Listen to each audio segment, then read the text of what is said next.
안녕하세요. 30대 후반 화려하게 돌아온 돌싱입니다. 결혼하고 시작한 사업이 잘 돼서 결혼 5년 동안 집, 회사 이렇게만 지냈는데 5년 만에 새롭게 시작한 게 싱글 생활이네요. 전혀 예상하지 못했던 상황으로 작년 말에는 마음고생이 심했는데 지금은 마음이 평온해진 상태고요. 무방비 상태로 한 방 제대로 맞았는데 그래도 방어 제대로 하고 공격도 해보고 끝냈거든요. 남편이 바람핀 순간 뒤집은 게 아니라 칼을 갈아서 복수가 더 컸던 것 같아요. 혹시라도 화가 나는 상황이 있다면 저처럼 그 순간에 반격하지 말고 기회를 넘보셨다가 한 방 크게 먹이시기를 바래요. 제가 썼던 방법들을 참고하셨으면 해서 이렇게 사연을 보내요. 물론 평생을 살면서 사용하지 말았으면 하는 바람이 더 커요. 이런 기분은 저만 실제 경험한 걸로 족하거든요. 썰TV 시청자 여러분들은 제 이야기 듣는 걸로 대리 만족해 보시기 바래요. 자기야, 나 오늘 자기 차 좀 써도 돼? 뭐죠? 당신차는 어쩌고? 나 차수리 맡겼는데 어제 되는 줄 알았는데 오늘 오후에 된다고 해서 렌트하기 애매해서 오늘 자기 차 하루 써도 될까 해서. 아, 어쩌지? 나 회사 직원이랑 카풀 시작해서 나 혼자면 대중교통 이용하는데 어려울 것 같아. 카풀? 그런 말 없었잖아. 언제부터? 누구랑? 차수리를 맡겼는데 생각보다 오래 걸리더라고요. 사업 때문에 차 사용할 일이 많아 렌트를 하는 게 낫다고 생각하기도 했는데 하루 이틀 더 걸리는 것도 아니고 고작 반나절이니 남편 차 이용하고 찾아와야겠다 생각했어요. 그래서 아침에 출근하며 남편에게 차 하루 쓰겠다 말했는데 곤란한 기색을 내비쳐서 살짝 당황했습니다. 원래 남편 회사가 40분 거리인데 차를 끌고 가도 40분이거든요. 오히려 대중교통이 더 편리할 수 있는 거리라 평소에 대중교통을 이용했어요. 차를 끌고 가면 더 편할 수도 있어도 막히는 시간을 피하려면 30분은 더 일찍 나가야 했거든요. 그래서 남편은 대부분 대중교통을 이용했어요. 저는 작은 사업장을 운영하고 있었는데 직원보다 30분 정도 일찍 출근해서 남편보다 보통 일찍 나갔고요. 그런데 이제는 차를 끌고 가고 카풀을 한다며 곤란한 기색을 내비쳐서 제가 당황한 거죠. 전날도 아무 말 없었으니까요. 며칠 안 됐어. 우리 집 근처로 차장님이 이사 왔는데 차로 출근하고 출근 전 회사 지하 헬스장에서 운동하고 가는 거 어떠냐 하셔서 해보자고 그랬지 뭐. 계속해야 한다고 말하는데 이제 3일 됐나? 일주일도 안 돼서 흐지부지 되면 말하기도 민망하잖아. 그래서 말 안 했지. 그냥 출근하는 거면 또 하겠는데 운동이 거의 목적이라 책임감 없는 사람 되기 싫어서. 뭐야 넌 또. 그래도 아무것도 시도 안 하는 것보다 시도하면 좋지 뭘 그래? 그렇지 않아도 자기 운동하고 싶다더니 잘 되었네? 적응 잘하면 좋겠다. 그럼 나는 택시 타고 가서 렌트하던 택시 타고 오늘을 이동하던 그래야겠다. 알겠어.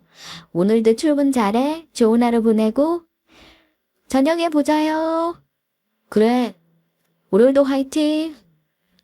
당황해하는 저에게 남편은 별일 아니라는 듯 말했습니다.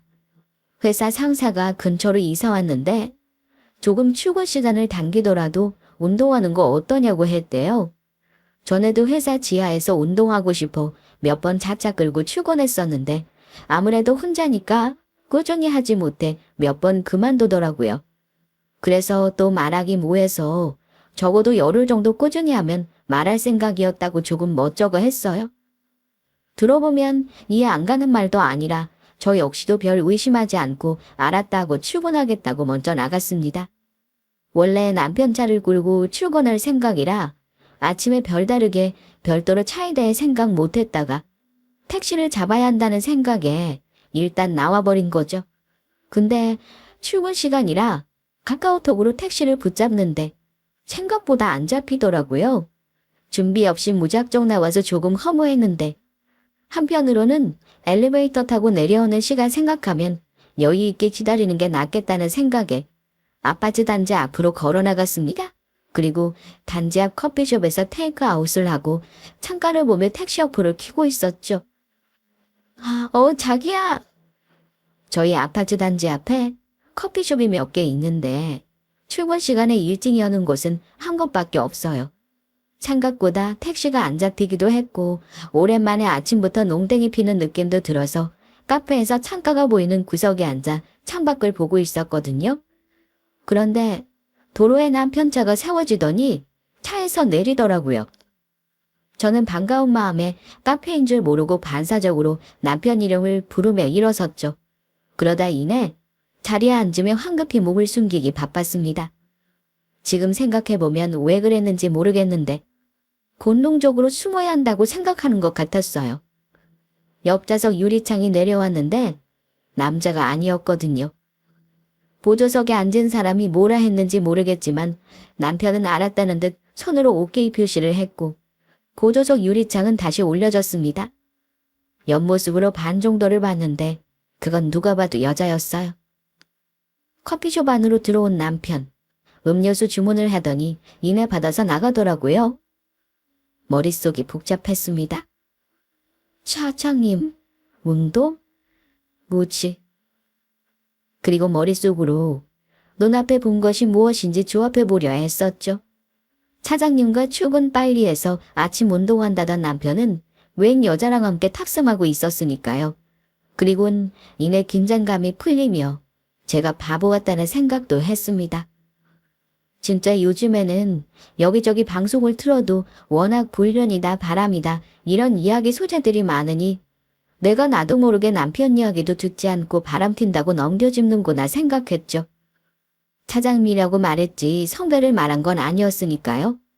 순간 내가 바보 같은 건지 남편한테 걸어서 물어봐야겠다 생각했어요. 같이 있을 때 물어본다면 그 반응으로 알 수 있겠지 하는 생각이 들었거든요. 핸드폰을 한 손에 들고 버튼을 눌러야지 생각하는데 생각처럼 쉽게 눌러지는 건 아니었습니다. 그 짧은 순간에 남편한테 뭐라고 말하지? 내가 뭘 확인하고 싶은 걸까? 왜 아까 당당하게 걸어나가 아는 척 안 했을까 등등 전혀 예상하지 못한 순간이 눈앞에 펼쳐지니까 정말 망치로 머리를 강하게 한 대 맞은 듯 아무런 대처 상황이 떠오르지 않았어요. 그러다 정신을 차렸는데 남편에게 전화가 걸려오고 있었습니다. 예, 여보세요? 자기야, 끊으려 했는데 받았네? 출근은 잘하고 있어? 차 자기 가져가도 될 걸 그랬다. 오늘 차장님 일 있다고 자기가 나가고 연락 왔었거든. 그럴 줄 알았으면 그냥 자기 가라고 하는 건데. 마음 쓰여서 전화했지. 잘 가고 있나 해서. 그럼 자기 오늘 차 안 써. 아니 그건 아니고 그냥 나가던 길에 전화 받아서 혼자 끌고 출근하던 중이야. 나는 회사에 거의 다 와서 자기도 회사 다 도착했나 싶어서 전화했어. 혼자? 차장님 못 오신다고 하니까 며칠 차 끌고 다녔다고 대중교통 타려니 못하겠더라고. 순간 제 귀를 의심했습니다. 분명 30분 전에 제 눈앞에서 다른 사람을 태우고 테이크아웃 해가는 남편을 봤는데 혼자 차를 운전하고 회사에 거의 다 왔다고 말을 하더라고요. 순간 느낌이 쎄하게 왔습니다. 나한테 숨기는 거 있구나 하고 말이에요. 7년을 연애하고 결혼한 지 5년을 넘어가는 시기라 바람이라고 생각하고 싶지 않았어요. 바람필 정도로 저와 남편 사이가 나빴던 것도 아니고 제가 사업을 하고 남편보다 돈을 많이 번다는 이유로 남편을 기죽이는 행동이나 말하지 않았거든요. 워낙 연애도 오래 했고 초반에 사업 자리 잡는 거 도와준 것도 신랑이라 서로 응원해주는 동지의 느낌이 강했다고 할까요? 그래서 믿음이 있었던 것 같아요. 바보같이 저에게만요. 그럼 자기야, 나 며칠 자기 차 타도 돼? 너 차? 자기 차 오늘 오후에 나온다고 하지 않았어? 그랬는데 아침에 연락 왔는데 늦어질 수 있다고 해서 뭐 사정이 있다는데 따져서 오늘 받았는데 문제 생기면 어떡해. 알았다고 했지. 어려울까? 그래? 아니야, 알았어. 그럼 이따가 자기 회사로 차 가져다 줘? 자기 안 바빠. 그럼 난 고맙지. 순간 블랙박스가 생각났습니다. 블랙박스를 돌려보면 아침에 누구를 태웠는지 알 수 있다는 생각에 며칠 차를 써도 되냐고 물었죠. 그랬더니 아침과 다르게 흔쾌히 알았다고 말하는 걸 넘어 심지어 차를 가져다 주냐고 묻더라고요. 그래서 솔직히 이때까지만 해도 제가 오버한다 생각했습니다. 말도 안 되는 상황을 눈으로 봤지만 제가 잘못 본 거라 믿고 싶었는지도 모르죠. 회사에 찾아온다는 남편을 볼 강심장은 아니었습니다. 남편이 올 시간 맞춰 저는 자리를 비우고 남편이 차를 회사에 가져다 놓고 다시 남편 회사로 복귀할 때 저 역시 회사로 들어갔어요. 그리고 생각이 많았죠. 모른 척 지나가면 이 사람은 나에게 하는 게 달라지지 않을 테니 긁어부스럼 만드는 걸까. 그냥 모르는 척 지나가면 남자들 한 번쯤 그런다는데 정말 잠깐 바람 쐬는 건데 내가 그거 못 견디고 흔드는 건 아닐까. 눈으로 확인하고 나면 모든 게 사라질까. 그 순간 정말 많은 고민을 했습니다. 그런데 사람 마음이 참 신기해요. 눈으로 본 건 확인하고 싶어졌거든요. 주차장에 앉아 블랙박스를 떼 돌려보기 시작했습니다. 그런데 남편이 차를 끌고 저희 회사로 오는 장면부터 시작되었어요. 그 전 남편이 아침에 차를 가지러 오는 모습이 담겼는데 그 사이에 회사까지 가는 장면이 사라졌더라고요. 헛웃음이 났습니다. 눈앞에서 아침에 제가 본 그 여자를 블랙박스로 본 것보다 더 어이가 없었어요. 눈으로 확인했다면 더 시원했을까요? 그 부분만 없으니 오히려 머릿속에서 5만 가지 생각이 났습니다. 한 가지 확실했던 건 떳떳하지 않다는 거죠. 떳떳했다면 저에게 아침에 혼자 출근했다고 전화하지 않았을 거며 이렇게 블랙박스를 삭제하지 않았을 테니까. 기분이 나쁜 건 둘째고 이를 악물며 코도 숨치게 만들더라고요. 이게 무슨 승부욕이라고. 나름 바람피면서 머리 쓰네 하는 생각이 드니 더 괘씸했거든요. 언제부터 바람을 폈을까? 무슨 이유일까? 이런 건 이제 하나도 궁금하지 않았습니다. 어떻게든 빌미를 잡아야겠다 싶었죠. 혹시나 싶어 한참을 앉아서 블랙박스를 다 돌려봤어요. 혹시라도 지우지 못한 부분이 있을까 싶었거든요. 몇 시간을 앉아서 돌려봤을까요? 바람피고 있다는 느낌이 오는 장면을 볼 수 있었습니다. 얼굴은 보이지 않았는데 웬 여자 웃음소리가 나고 둘이 차 밖에서 차 쪽으로 오더라고요. 차 앞에서 뽀뽀하고 포옹하고 난리도 아니던데 여자가 간드러지게 웃으며 오늘 좋았다고 홍콩 보내줘서 오늘 이대로 헤어지기 아쉽다고 말하니까 남편은 홍콩은 언제든 보내줄 수 있는데 뭘 그리 아쉬워하냐며 빨리 타라고 데려다 준다고 말하더라고요. 그리고 영상은 또 잘렸습니다. 저희 집 주차장에 서 있는 채로 다시 장면이 이어졌어요. 아마 영상을 다 돌려보는 것 같지는 않고 차에 탑승할 때 그리고 이동한 장면 이렇게 삭제하는 것 같더라고요. 구역질이 났습니다. 간드러지게 오는 여자의 웃음소리. 그 웃음소리에 자신감이 상승했는지 언제든 그렇게 해주겠다는 말을 서슴지 않게 하는 남편. 제가 그동안 보던 그 사람이 맞나 싶었어요. 우선 영상을 확보하는 게 중요하다 생각했지만 실질적 증거는 될 수 없을 것 같았습니다. 결정적 증거가 있어야 하는데 이걸로 될까 싶었죠.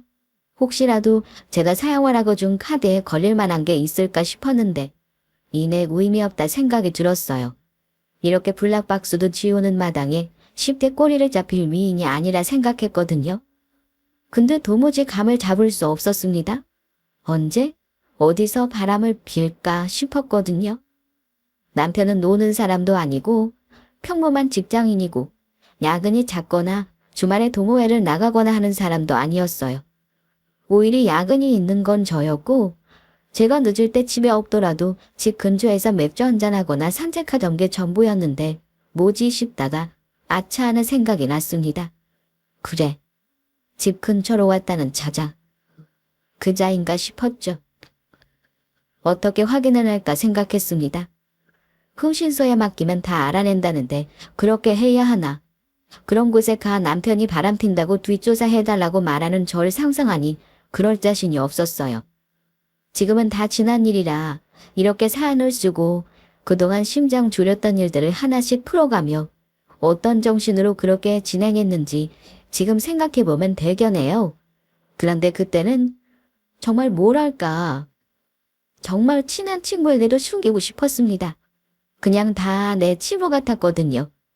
내가 얼마나 못났으면 남편이 바람을 필까 싶었던 거죠. 한참을 생각하다 남편과 제가 같이 발급받은 카드가 있었는데 카드를 바꿔치기 하자는 거였어요. 본인 명의로 된 카드로 분명 꼬리 잡힐 만한 일이 있을 거라 생각했어요. 남편이 자는 틈을 타 지갑에 카드를 바꿨습니다. 솔직히 이렇게 하면서도 이게 먹힐까 저도 반신반의했어요. 그런데 익숙하게 쓰는 카드 저조차도 명의를 확인하면서 사용하는 건 아니니까 하늘이 내 편이라면 한 번은 꼬리가 잡힐 거라 생각했어요. 그게 언제든 딱 한 번이면 된다고 생각하고 지냈는데 카드를 넣은 지 이틀 만에 카드 사용 내용이 문자로 왔습니다. 땡땡 호텔. 제가 살던 곳이 신도시라 신도시 들어가는 쪽에 도심의 호텔 하나가 있었거든요. 거기더라고요. 호텔이 보이는 건너편 카페에 가 앉았습니다. 언제 나오던 남편이 나가고 나면 호텔을 찾아가 CCTV를 볼 생각이었거든요. 그렇게 CCTV도 확보하고 카드 내역서도 뽑아놨어요. 그날 저녁 남편이 씻는다고 샤워실에 들어갔을 때 카드도 다시 바꿔치기 해뒀고요. 세상에 믿을 놈 하나 없다는 생각이 들었는데 이대로 엎을 생각은 없었습니다. 뭔가 억울했거든요. 언제부터 바람을 핀 건지 이유가 뭐였던지 하나도 중요하지 않았습니다. 아무렇지 않은 척 언제 바람을 폈지? 정말 예상도 못했는데 평일 일과 중 그런 일들을 하는 거 보면 남편 거래처 사람이거나 같은 회사 직원이거나 그랬겠죠? 년놈들에게 복수를 제대로 해주고 싶었어요. 날 얼마나 우습게 알면 바로 옆에 바람피는 년을 앉혀놓고 전화를 할까 싶었습니다. 날 얼마나 멍청하게 봤으면 그년이 탔던 시가만 블랙박스 지우고 아무 일 없단 듯 나에게 차를 빌려줄까 싶었죠. 머릿속은 복잡하고 가슴은 차갑게 식어가는데 아무렇지 않은 척 일상을 이어가는 것도 저에겐 지옥이었습니다. 바람 피고 바람 안 피는 척 저에게 다정한 남편을 보며 저 역시도 그걸 다 알지만 모르는 척 남편을 챙겨야 했으니까요. 혜진아, 돈 좀 해줄 수 있니? 네. 갑자기 웬 돈이요? 아니, 내가 이런 말까지는 너한테 안 하려 했는데 이번에 현아 결혼하잖니. 네. 아가씨 결혼하는데 혼수에 돈 부족해요? 혼수가 아니라 집을 해야 할 것 같아서.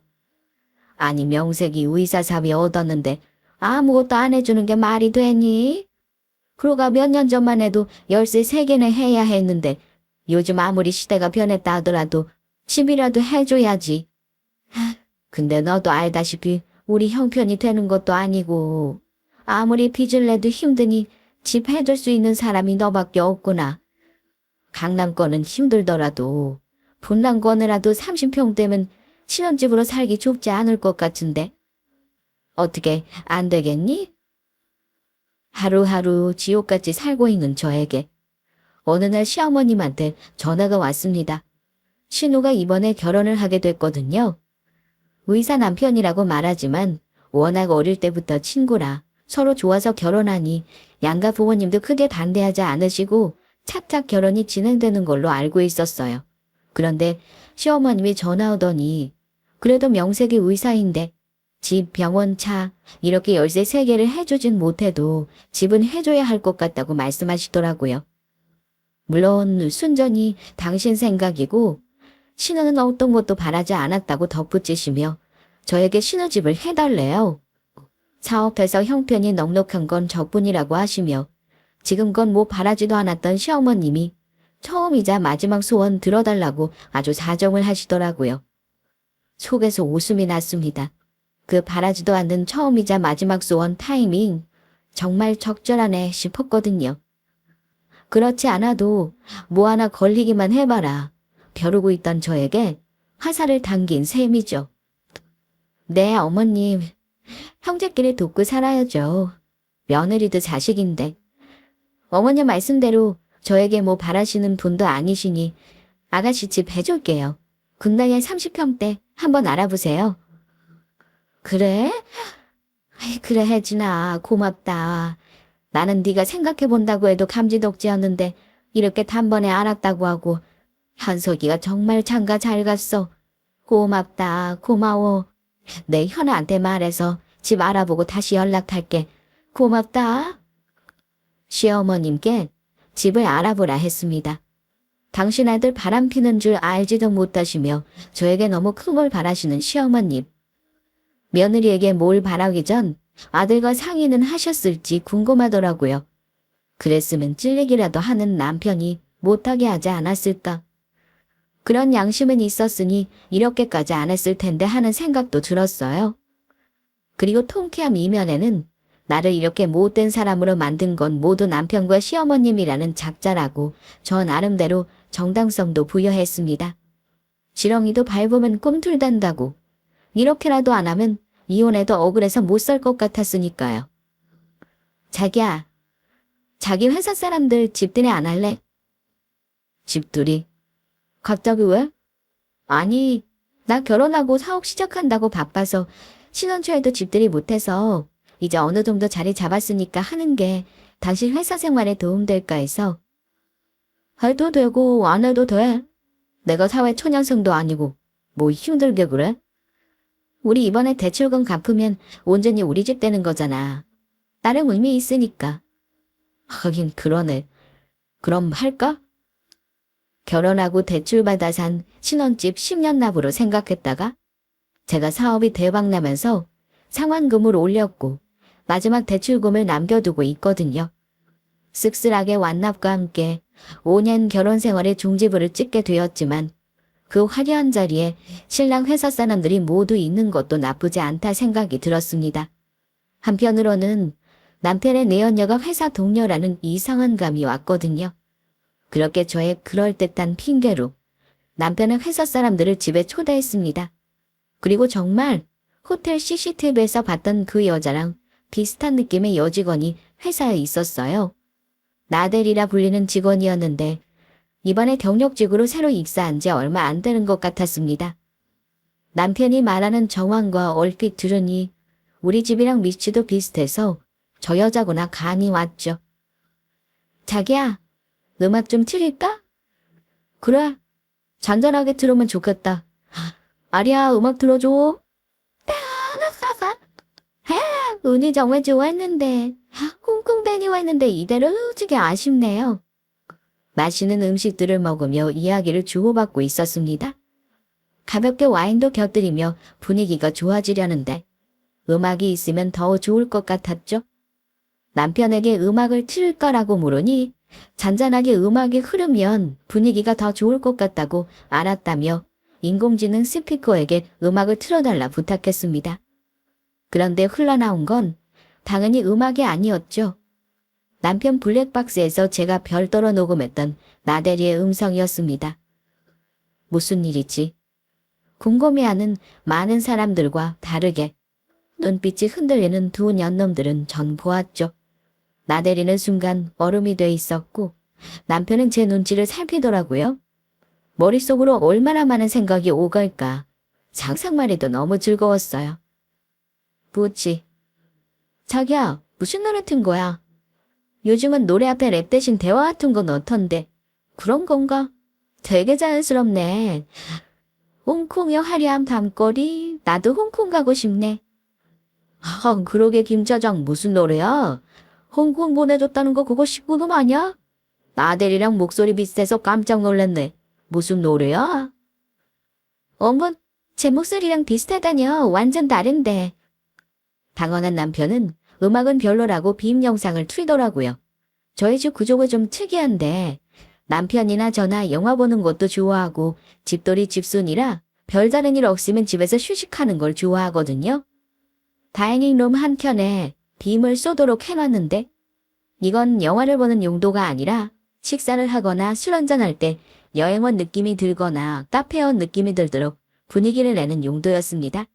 왜 카페 가면 한쪽 벽면에 오래된 영화 계속 틀어놓으며 잔잔하게 지나가는 그런 분위기. 둘 다 그런 느낌을 좋아했거든요. 시선을 다른 데 돌릴 생각에 빔을 틀었던 거죠. 이건 또 뭐야? 저 김차장이랑 나들이 갔다. 저 호텔 요 앞에 있는 거 아니야? 뭐지요? 에이, 설마 잘못 본 거겠죠. 아닌데? 김차장 화면 다시 돌려봐. 방금 지나간 남녀 그 김차장 나들이 맞지? 내 눈썰미 하나는 어디 가서 치지 않는단 말이야. 다들 못 봤어? 저 화면에 나들이 입으로 오늘 나들이가 입은 원피스랑 같다고. 분명 나들인데. 에이, 이 과장님 오바 마세요. 흐릿해서 얼굴이 확인하기 어렵던데. 무슨 김 차장님이고 나들이라 그래요. 아하, 이 과장님 농담 지나치세요. 그럼 나들이라는 분이랑 저희 남편이 바람이라도 핀다는 거예요. 어이, 말이 그렇게 되나? 아유, 그냥 비슷하게 보여서 나도 모르게 장난친 건데, 말이 그렇게 된다면 미안해요. 그래요, 이 과장님. 제가 나들이랑 뭘 어쩐다고요? 그러게요. 제가 김 차장님이랑 뭘 한다고요. 같이 차 탄 적도 없는데. 다이닝 룸에서 식사할 때 빔을 트는 걸 좋아하는 남편. 손님들 초대해도 늘 틀었거든요. 당연히 틀 거라 생각하고 늘 보던 영상 앞에 편집해서 넣어뒀습니다. 혹시라도 나중에 문제 생길까봐 음성에서 나대를 유추할 수 있는 부분들은 뺐어요. 영상 역시 눈치 빠른 사람들은 제 남편이고 나대리라는 것을 알아챌 수 있지만 본인들이 발뺌한다면 얼마든지 양심에 찔러도 아니라고 벗어날 수 있을 정도로 편집을 해둔 상태거든요. 이혼을 준비하며 변호사의 자문을 구했더니 혹시라도 명예훼손으로 엮고서 당할 수 있다고 하더라고요. 만에 하나지만 년놈들한테 그런 비밀 줄 필요 없으니 창피를 줄 생각 그리고 주위에서 충분히 눈치챌 정도로만 저도 언급했죠. 저도 웃으며 지나갔지만 남편이나 나대리나 불편해하더라고요. 나대리는 심지어 중간에 친구한테 급한 일이 있다고 전화를 받고 먼저 나가겠다고 나가니까 회사 사람들은 더 이상한 표정을 지었습니다. 그러던지 말던지 저는 남편 회사 사람들이랑 앉아 화기애애하게 이야기를 나누고 있었죠. 네, 어머님. 그래, 준아. 시끄러운데 바뀌니? 아니요, 집이에요. 현석 씨 회사 사람들 불러서 집들이에요. 아이고, 바쁘겠구나. 그럼 나중에 다시 걸까? 아니요, 어머님 말씀하세요. 아가씨 집 때문에 그래요? 그래, 집 봤다는데 계약금이 필요하대서 너도 집 보러 갈래? 아니요, 아가씨가 마음에 드는 집이면 되죠. 계좌번호 문자로 찍어주세요. 계약금 보내고 문자 드릴게요. 그래, 고맙다. 집들이를 하고 있는데 시어머니께 전화가 왔습니다. 신혼집을 봤는데 계약금이 필요하다고요. 이 이야기는 남편하고도 이야기한 게 아니라 남편도 놀라는 눈치였어요. 회사 사람들도 신우 결혼하는데 집값 보태는 거냐고 저희 남편 보고 결혼 잘했다고 능력 있는 와이프 둬서 부럽다고 장난 아니게 분위기 띄워주더라고요. 아무리 며느리가 잘 나가도 부모 아니고 한 치 건너 두 치라도 남이라면 남인데 아파트 사주는 며느리가 어딨냐고요. 정말 순수하게 속나 모르고 저 칭찬해주는 남편 회사 사람들과 있으니 그 순간 저도 정말 기분이 좋았습니다.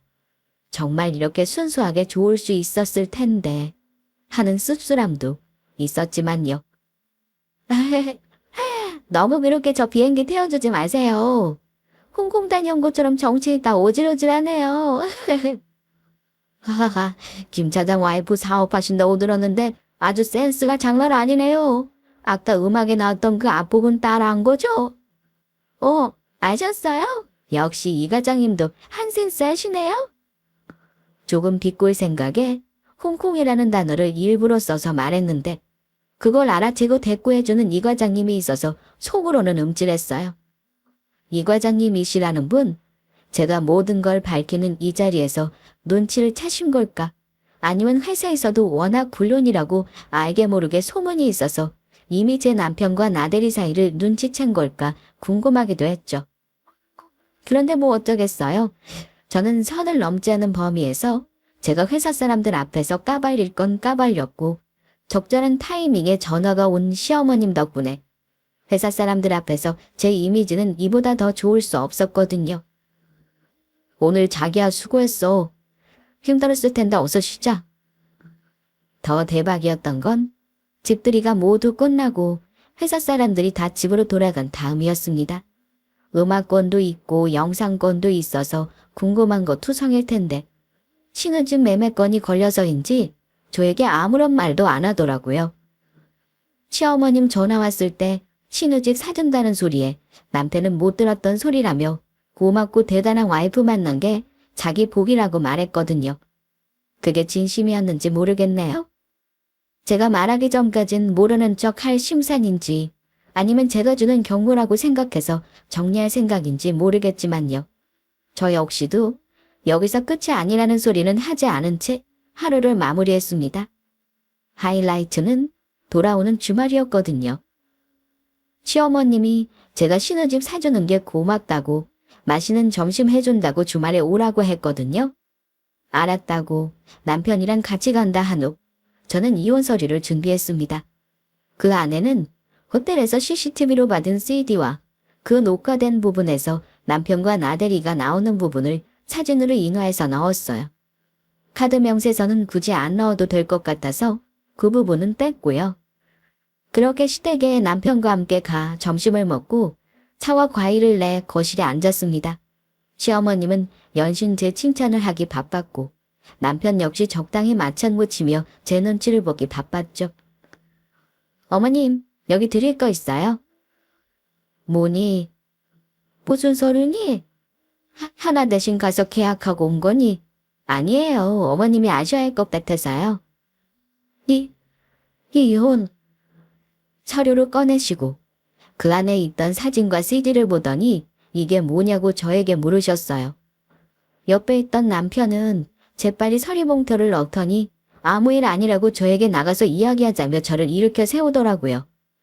어머님은 눈치 빤하니까 나에게 하고 싶은 말이 뭐냐고, 지금 현석이 바람이라도 폈다는 거냐며, 그래서 저에게 신우집 못 해주는 거냐고 오히려 저보다 계산 빠르게 당신 밥그릇부터 챙기셨습니다. 남편은 그게 문제냐며 엄마는 우선 가만히 있고 저랑 이야기 끝내고 오겠다고 저에게 일어서라는데 제가 일어서서 다른 곳 가서 말할 건 없잖아요. 차분히 말했습니다. 어머님, 저 이 사람이랑 이혼해요. 회사에서 내연녀 만들어 놓고 회사 아니고 호텔 들락날락거리는데 제가 어떻게 이 사람 믿고 살아요? 이혼하는 마당에 아가씨 좀 못해줘요. 회사 사람들 불러놓고 영상도 틀고 음성도 틀어줘도 이 사람 저에게 그 어떤 변명도 안 하더라고요. 둔 가리고 아웅하는 것도 아니고 말하지 않으면 했던 일이 없던 일이 되나요? 그런 거 아니잖아요. 아니 혜진아, 현석이는 현석이고 계약금 1억을 걸었던데 내가 지금 집 못 산다고 하면 위약금이 2배면 2억이야. 우리 집이 크더니 어디 있다고 지금 이래. 영상이고 음성이고 다 무슨 이야기인지 모르겠는데 호텔 같이 간 사진 찍혔다고 바람이라 할 수 없잖아. 그 무엇이냐? 호텔엔 요즘 뷔페도 많고 커피숍도 있고 한 입을 덮고 있는 거 눈으로 확인한 것도 아니고 현석이가 아무 말 안 했다며 이렇게 넘겨줍는 거 아니다. 너 아무리 사업하고 돈 잘 번다고 해도 너도 사업하고 사회생활 하니까 알 거 아니니. 남녀가 만난다고 다 몸서고 그러는 거 아니라는 거. 혹시 네가 그러고 다니니까 모는 애만 뭐가 보인다고 우리 현석이 그런 놈으로 모는 거 아니야? 아니 뭐 혹시라도 현아 집 해준다고 해놓고 이제와 돈 아까워서 그러는 거 아니야? 시어머님이 개거품 울며 저에게 쏘아붙이더니 남편은 정리하려 했다며 그냥 호기심이었다고 말하더라고요. 한두 번 재미삼아 그랬던 것뿐 진심을 다한 건 아니래요. 집 들일 때 음성이랑 영상 보고 놀랬지만 창피들 생각이었다면 누가 봐도 자기라는 거 확인할 수 있게 했을 텐데 그게 아니어서 경고라고 생각했대요. 제가 신우집도 사준다 했으니 결혼 유지할 생각이라는 거 알아듣고 착실하게 살 생각했다며 이럴 이유 없지 않냐고. 오히려 저에게 차분히 말하자 하더라고요. 그리고 엄마 말대로 카페 같이 갔던 건데 말하면 오해 쌓일 것 같아 말하지 않았다고요. 그 말 들은 시어머님은 더 기고만장하셔서 저에게 더 막말을 하셨습니다. 내가 이것까진 안 하려 했는데. 자, 카드 내역사랑 당신 사인. 호텔 CCTV 영상 찍힌 날. 당신이 썼던 카드. 당신 거 아니고 내 거야. 내가 전날 바꿔놨으니까. 당신 그것도 모르고 카드 쓰고 당신 사인했더라. CCTV에 찍힌 장면 다 있는데 이래도 아니라고 해. 호텔 스위트룸 빌려서 거기서 단둘이 커피를 마셨나 봐? 죽을 바보 전치로 알아? 이혼 소송 길어질수록 당신 손해인 거 알지? 귀책 사유 당신이고 재산 불리는데 당신 기여도 작아서 분할할 것도 없고 그나마 가져가는 것도 아가씨 집 위자료로 다 날리게 생겼네? 여기 내 변호사 명함이니까 앞으로 할 말 있으면 이쪽으로 전해줘. 그렇게 이혼했습니다. 그리고 상간녀 소송도 진행했어요. 괘씸하더라고요. 얼마나 뻔뻔하면 내연남 집들이 한다고 그 집에 올까 싶었거든요. 회사로 고소장 가고 회사에서도 알게 되면서 그 이 과장이라는 분에게 전화가 왔어요. 회사에서도 말 많았다고요.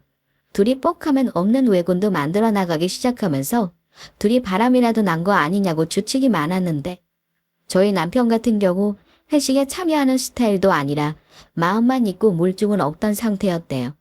그런데 저희 집들이 하는 날 음성과 영상을 보고 회사 사람들도 왈가왈부 저희 집에서는 연기했지만 속으로는 다들 빼도 박도 못하게 생겼다고 확신했다고 하더라고요. 그리고 내연녀는 회사에서 잘렸다 합니다. 소문을 들어보니 전 회사에서도 비슷하게 잘려서 전 남편 회사로 왔던 거래요. 전 남편은 지방으로 발령났다고 해요. 말이 지방 발령이지. 다들 얼마 못 견디고 나가는 자리라고 했습니다. 저는 웃으며 전화해줘 감사하다고 전화고 끊었어요. 전 남편은 그 자리가 어떤 자리든 견디겠죠? 동생 아파트 대출을 받아도 살 능력 안 되고 이혼하며 챙긴 재산으로는 위약도 물면 땡이니 먹고 살려면 회사 그만둘 수 없겠죠. 그러던 말든 신경 안 쓰기로 했습니다. 소송으로 위자료도 받아내서 저 빼고는 다들 연초부터 돈 고생길 환히 열렸죠. 결혼 5년이나 했는데 아이는 없어 궁금해하실 것 같아요. 이혼하려는 운명이었는지 애가 잘 안 들어서더라고요. 30 중반쯤 결혼해서 남들보다 결혼을 늦게 하기도 했습니다. 그러다 사업을 하기 시작하고 바빠서 조금 미룰까 싶기도 했고요. 어느 정도 사업이 안정세를 찾으며 3년 정도 지나서 가지려 노력했는데 잘 안 되더라고요. 그땐 마음고생도 좀 있고 시험관도 하며 몸도 힘들었는데 오히려 지금 생각해보면 없는 게 다행이지 싶어요. 아이가 있었다면 그 흔한 레퍼토리로 아빠 없는 가정 안 만들어주고 싶다는 이유로 지지부지 끌려다녔을지 모르니까요. 엎친 듯 엎친 격으로 시어머니의 시내집 해주는 걸로 생각지도 못했던 10월드 입성으로 전혀 다른 사연으로 징징댔을지 모른다는 생각에 갑자기 끔찍해지네요. 올 한 해는 사업에 올인하려고요. 사업이 안정세 찾으며 아이 가져볼 생각이 2년째 제자리 걸음이었거든요. 짐은 친정으로 옮겼어요. 혼자 지낼까 싶었는데 사업에 당분간 올인하면 집 치우는 것도 자신 없고 5년간 결혼 생활이 뭐라고 빈집에 혼자 들어올 자신이 없더라고요. 정신없이 써내린 것 같은데 그냥 어딘가에는 하소연하고 싶었어요. 상처는 들춰내야 새살도 돋고 흐려진 데서 그때 그 심정 순간 다시 한번 정리하고 싶었거든요. 엄마한테 김서방 바람펴서 이혼했어라고 간략하게 말하니 얼굴 반반한 놈들은 꼭 그런다고 한 소리 하셨습니다. 그런데 제가 세상에 모든 얼굴 반반한 놈이 꼭 그런 건 아니라고 얼굴 반반한 놈들 편 들었네요. 물론 제가 얼굴에 환장하는 건 아니지만 예전에 어느 사연 댓글에서 그러더라고요. 성급하게 이반화시키는 거 하지 말라고. 이렇게 농담할 정도면 저 정신 타격에서 제대로 돌아온 것 같아요. 그쵸? 저 앞으로 잘 살게요. 긴 글 들어주셔서 감사합니다.